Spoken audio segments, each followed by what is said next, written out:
네, 안녕하세요. 서쌤의 보충 수업 서쌤입니다. 오늘은 신종 코로나 바이러스에 대한 가짜뉴스와 그리고 그것을 팩트체크해보고 시노포비아, 그 이면에 숨겨져 있는 것들에 대해서 조금 깊게 파보는 시간을 가지도록 하겠습니다.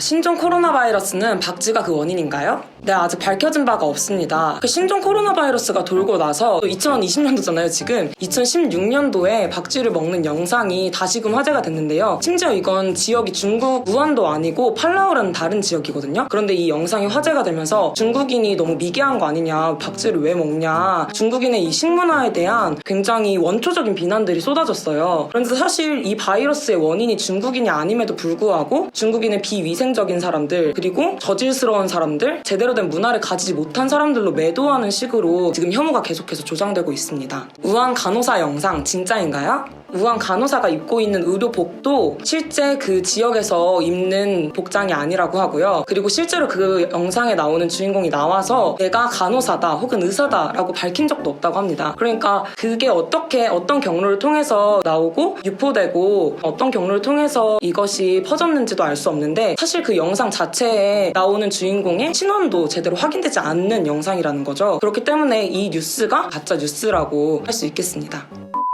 눈치채셨겠지만 이런 가짜 뉴스들이 일제히 부정적으로 서술하고 있는 대상이 바로 중국입니다. 이런 가짜 뉴스들은 중국에 대한 공포심, 혐오스러운 감정들을 끊임없이 재생산해내고 있는데요. 한 언론사에서는 기림동에 있는 골목 시장들의 모습을 담아놓고서는 이것이 바로 중국의 모습이다라고 했다고 해요. 근데 그 시장의 모습이 어땠냐면요, 그냥 우리가 평소에 길거리에서 지나다니면서 볼 수 있듯이 포장마차 매대 위에 음식이 이렇게 판매하고 있는 모습, 혹은 담배를 피고 가래침을 뱉는 그런 모습들, 사실 이게 그 중국인이 많이 사는 밀집 지역이어서가 아니라 그냥 우리가 평소에도 생활하면서 볼 수 있는 모습임에도 불구하고 그 앞에 신종 코로나 바이러스라는 맥락이 결합되면서 중국인들에 대한 정말 근거 없는 오해와 편견들을 심어내고 혐오를 조장하고 부추긴다, 이렇게 볼 수 있겠습니다. 이런 현상들을 시노포비아, 중국 공포증, 중국에 대한 혐오, 이렇게 표현하곤 하는데요. 라틴어로 중국을 의미하는 시노라는 단어하고 공포증, 혐오증을 얘기하는 포비아라는 단어가 결합돼서 만들어졌어요. 이게 뭐냐 봤을 때, 이번 신종 코로나 사태가 발병을 하고 중국인의 입국을 전면적으로 금지하라든지 아니면은 중국인의 식당 출입을 자제하라는 편말이 붙고 이러한 현상을 비추어 봤을 때,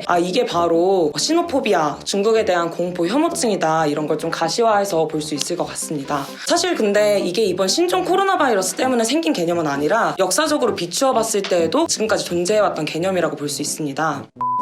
네, 그래서 이 시노포비아는 어떤 역사적 맥락에서 탄생한 단어인지, 그리고 어떠한 이면을 가지고 있는지 좀 하나씩 알아보려고 하는데요. 먼저 이 시노포비아라는 단어는 사회주의에 대한 편견과 혐오와 맞물려서 작동하고, 그것이 맞물려서 작동할 때 더 많은 혐오 정서를 부추기는 그런 결과를 낳게 됩니다. 그래서 일반적으로 사회주의에 대한 편견들, 오래된 편견들 있잖아요. 예를 들면 가난하다, 독재 국가다, 민주주의 국가가 아니다, 이러한 편견들이 매우 많은데요. 사실 이러한 편견들로부터 제대로 질병에 대응하지 못한다, 이러한 질병 대응 체제에 대한 의문으로 이어지고, 그런 것들이 중국에 대한 혐오, 중국에 대한 공포증을 더 확산시킨다고 볼 수 있습니다. 사실 이게 중국이 가지고 있는 문제가 아니라, 그러니까 중국이 사회주의 국가라서 가지고 있는 문제가 아닌데도 불구하고 중국 쟤네가 지금 이 코로나 시스템을 제대로 대응하지 못하고 있는 것 같아, 그건 쟤네가 사회주의 국가이기 때문이야, 중국 정부가 어떠한 데에서 미흡한 것 같아, 그것은 사회주의 국가이기 때문이야, 이렇게 모든 결과의 원인을 그들이 사회주의 국가이기 때문이다 라고 매도하는 방식으로 이러한 시노포비아가 사회주의 국가라는 데에 기반한 편견과 얽매여서 진행되고 있다는 건데요. 실제로 중국에서 20년 가까이 살고 있다고 한 미국인이 SNS에 글을 남긴 게 있어요. 그래서 2009년 당시 미국에서 심각하게 발병했던 신종플루와 이번 2020년 중국에서 발병하고 있는 신종 코로나 바이러스를 비교한 글이 올라왔는데요. 2009년 신종플루 때 국가 비상사태를 선포하는데 6개월이나 걸렸다고 해요. 그런데 이 6개월이나 걸리는 시간 동안 미국인 출입을 제한한다는 국가는 단 한 국가도 없었다고 하거든요. 그러니까 이걸 중국과 비교해보면서 도대체 이러한 차이는 어디서 발견되는가, 이러한 의문을 가지게 되는 것도 있고, 또 지금 중국이 이 사건을 은폐하려 든다, 확진자 수를 줄이려고 들고, 이러한 주장들이 제기되고 있는 것에 대해서도 2009년에 미국에서 이 신종플루가 문제가 됐을 때도 맨 처음 그것이 보고서에 나왔을 때 굉장히 적은 수치로 기록이 되었다고 해요. 그런데 그 이유가 뭐냐면 어떤 정확한 정보를 얻고 비상사태에서 정확한 통계를 내고 그것에 대해서 검진을 정확하게 내리고 이럴 수 있는 애초에 물리적인 한계가 존재한다고 하거든요. 그렇기 때문에 이거는 어느 나라인가에 상관이 없이 미국이든지 간에 중국이든지 간에 우리나라이든지 간에 상관없이, 그래서 사실 미국에서 독감이 유행했을 때는 이게 미국이 자유민주주의 질서이기 때문에 미국이 이렇다 이렇게 얘기하는 게 사실 터무니없잖아요. 이게 말도 안 되는 듯이 마찬가지로 중국이 사회주의 국가라서 지금 이 질병 체제에 대응하고 있지 못하다, 이러한 것도 사실 시노포비아, 중국에 대한 편견, 그리고 이것과 시노포비아가 결합돼서 중국이 몰지각한 나라다, 중국은 야만적이고 비이성적인 국가다라고 매도하는 하나의 방식이라고 볼 수 있겠습니다. 네, 두 번째로 시노포비아는 인종차별주의적인 성격을 띠고 있습니다. 시노포비아는 사실 그 시노라는 개념에서부터 원래 유래가 중국인을 겨냥한 단어가 아니라 황인종 전체를 가리키는 단어였다고 해요. 그래서 손흥민 선수가 경기 후에 매체에서 인터뷰를 하는데 기침을 하자 댓글로 제 황인종이라서 그렇다, 코로나 바이러스에 걸린 거다, 이런 식으로 단순히 그 사람의 외관을 보고 그 사람이 황인족이기 때문에 그 사람은 곧 바이러스에 걸린 것이다, 이런 정말 말도 안 되는 논리잖아요. 우리가 중국인에 대해서 갖고 있는 어떤 혐오에 작동되는 그 혐오 기제와 마찬가지로 서구의 사람들이 아시아인에 대한 혐오에서도 마찬가지의 논리를 적용하고 있다는 거죠. 정말 말도 안 되는 논리, 정말 근거도 없는 논리가 작동되고 있다는 건데요. 네, 그래서 이러한 점에서 지금까지 보았던 이 시노포비아라는 단어가 굉장히 인종차별적인, 황인종에게 요구되는, 황인종이기 때문에 쟤네는 저런 특성을 가질 거야 라고 평가되는 그러한 틀 속에서 작동되고 있는 생산되어진 단어다, 이렇게 볼 수 있겠습니다. 네, 마지막으로 이 시노포비아라는 단어는 국제사회에서 정치적, 경제적으로 중국을 고립시키려고, 중국을 배제시키려고 하는 단어로 활용되어 왔습니다. 실제로 이 신종 코로나 바이러스가 돌기 전부터 도널드 트럼프 미 대통령은 후보 시절부터 중국에 대해서 중국은 일자리를 뺏어가는, 그리고 기술을 빼내기 위해서 스파이를 사용할 것, 막 이런 식으로 중국에 대한 혐오를 굉장히 조장했던 바가 있어요. 그리고 중국이 경제적으로 부상하니까 중국에 대한 압박과 제재를 계속해서 가하고 있잖아요. 그런데 이러한 역사가 지금 단순히 중국과 미국의 어떤 경제 전쟁 구도에서만 보이는 것이 아니라 과거에 있어서도 아시아를 경제적으로 성장에 이를 때마다 서구에서 보여왔던 반응이라고 해요. 그래서 실제로 19세기 독일의 황제 비렐름 2세 같은 경우에는 급부상하는 일본을 막고, 그리고 중국을 침략하기 위한 근거로서 얼굴 색깔이 누런 사람들은 위험하다, 조심해야 한다, 이런 공포증 이 황화론을 사용했다고 하거든요. 그러니까 사실 이 시노포비아라는 개념이 단순히 신종 코로나 바이러스 때문에 중국에 대한 혐오적인 감정이 들고 바이러스의 그 원인이 있는 것이 아니라 실제로 이것들을 정치적으로 경제 질서에서 자기들에게 유리하려고 이용하려는 세력이 존재한다, 이렇게 볼 수 있겠습니다.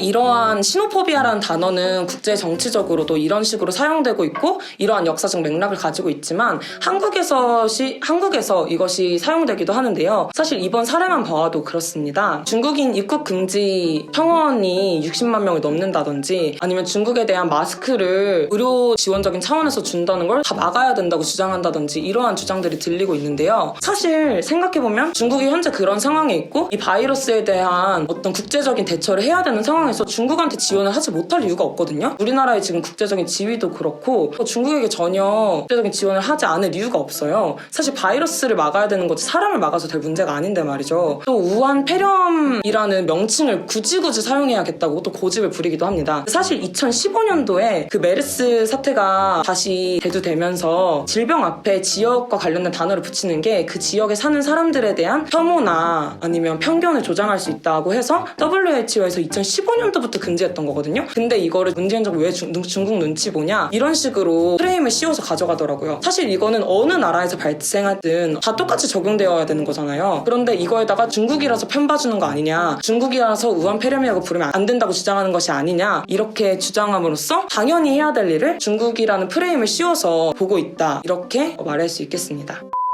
네, 그러면 이런 반중 감정을 조장하고 중국인에 대한 혐오, 중국에 대한 혐오를 조장함으로써 이 시노포비아, 이거에 편승해서 어떠한 이익을 가져가려고 하고 그 세력은 바로 누구인가 좀 알아볼 필요가 있을 것 같은데요. 사실 이런 것들이 이용하는 세력은 크게 세 가지의 이점을 보려고 한다고 볼 수 있습니다. 첫 번째는 중국과의 적대적인 관계를 유지함으로써 미국과의 동맹을 더욱 강화해야 한다는 것, 그리고 중국과 우호적인 관계를 맺고 있는 북한에 대한 적대적인 감정을 유지하고 이런 사회주의, 공산주의 국가를 비이성적인 국가로 매도하고 정상국가가 아닌 것처럼 만들려고 하는 방식의 연장선에 있다고 볼 수 있고, 마지막으로는 문재인 정부가 실시하는 모든 정책을 사회주의 정책이다, 이건 뭐 북에서 실시하는 거다, 중국에서 실시하는 거다, 뭐 이런 사회주의와 연관된 것으로 몰아감으로써 정권 교체를 이루고자 하는 그러한 세력들의 움직임이라고 볼 수 있겠습니다.